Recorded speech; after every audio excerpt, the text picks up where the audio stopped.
What's up guys, Adam here from Kinetics Physiotherapy with another video. This time we're looking at Achilles tendinitis or a tendinopathy. So Achilles tendinitis is pain in the Achilles tendon, which is right at the back of the heel here and at the bottom of the calf.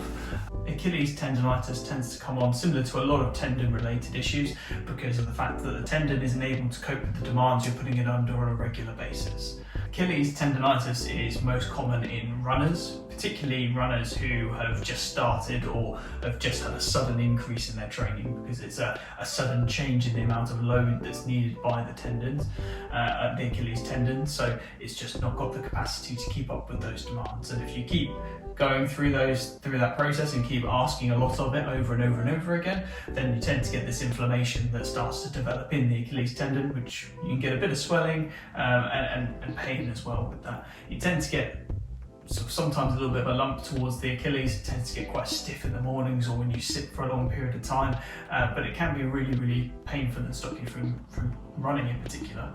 So there are a couple of different things that affect your susceptibility to developing Achilles tendinitis. The main thing is lack of capacity in the Achilles tendon. That's the number one, and it's usually where the first port of call is with the exercises or the way to treat it, because we try and address that reduction in capacity of the tendon.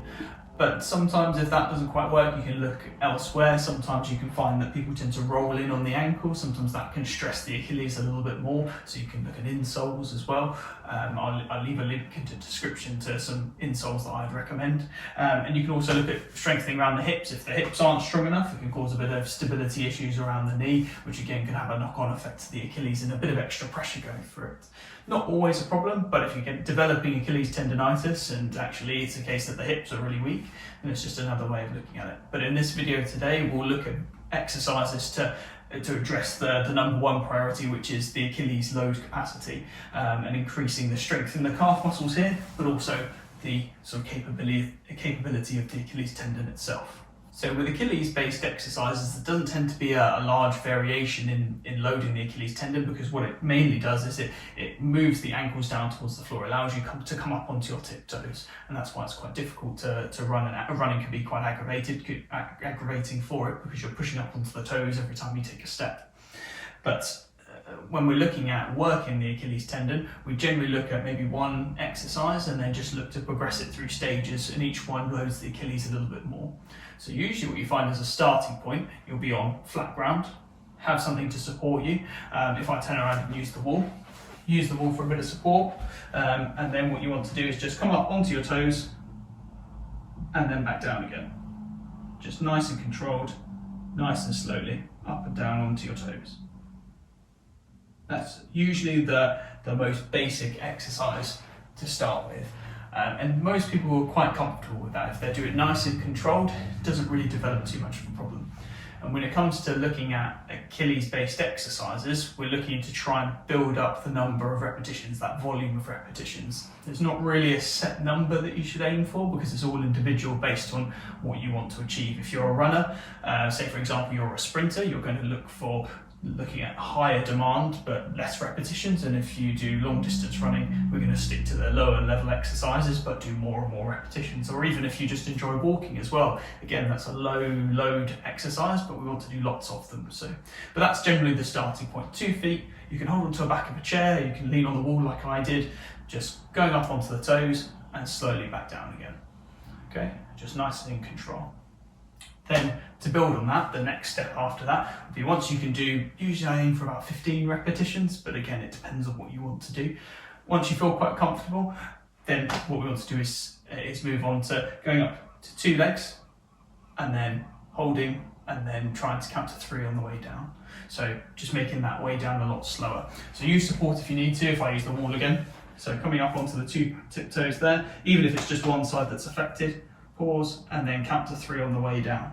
So the way down is nice and slow.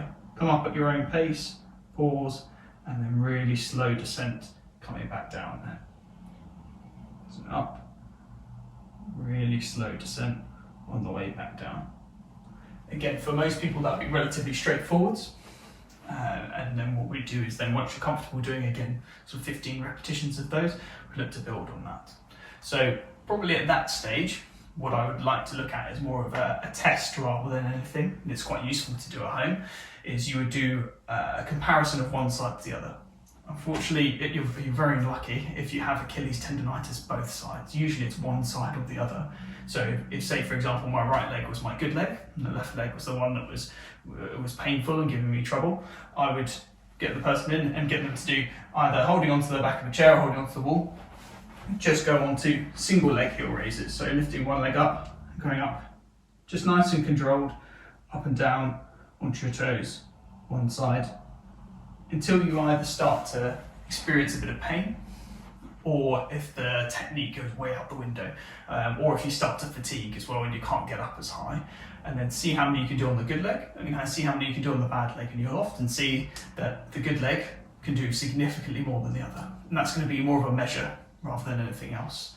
So you can keep tabs on how well you're doing, because these exercises you want to ideally get the bad leg up to where the other leg is, and very rarely do you see that you can do the same capacity on both sides and not have pain.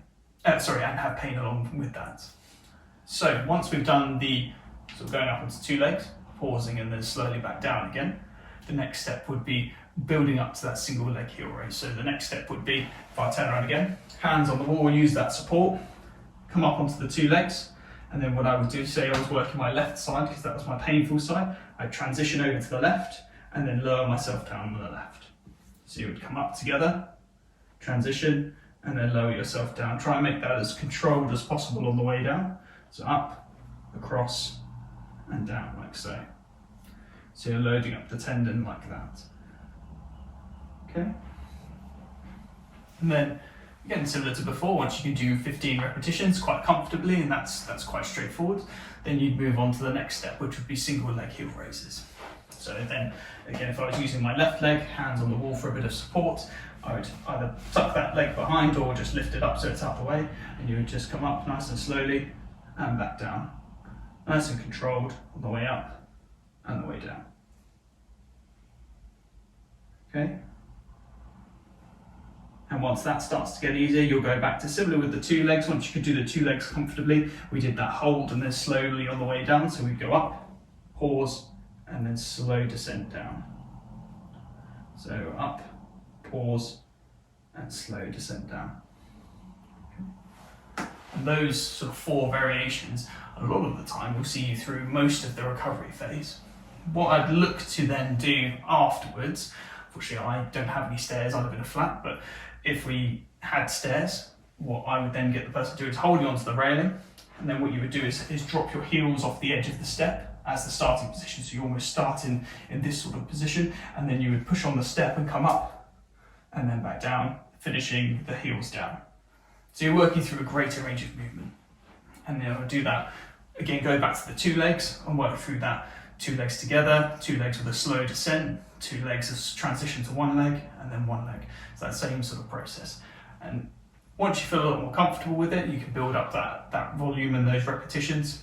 Try and aim to do 15 repetitions, and keep every sort of couple of weeks or so, keep checking that bad leg compared to the left leg. It tends to be quite stubborn, it tends to last for quite a long time, unfortunately.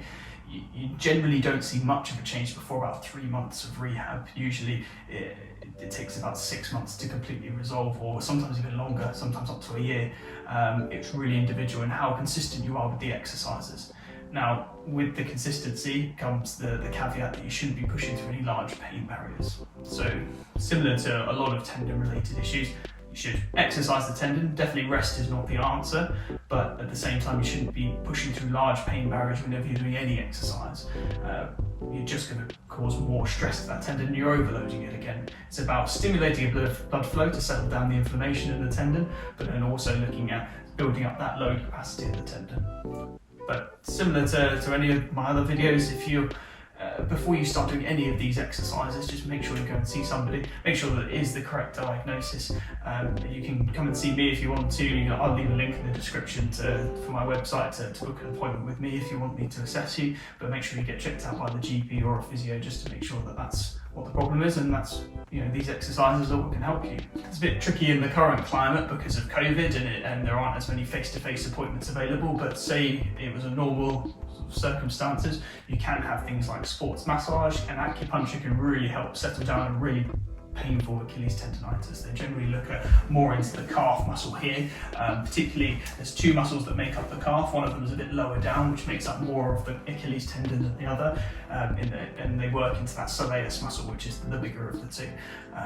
That's generally where I'll look for acupuncture in particular, just because it can get right in there, stimulates a bit of blood flow, promotes that healing, and just settles down the pain, so then you can do more of the exercises and build up that load capacity of the tendon.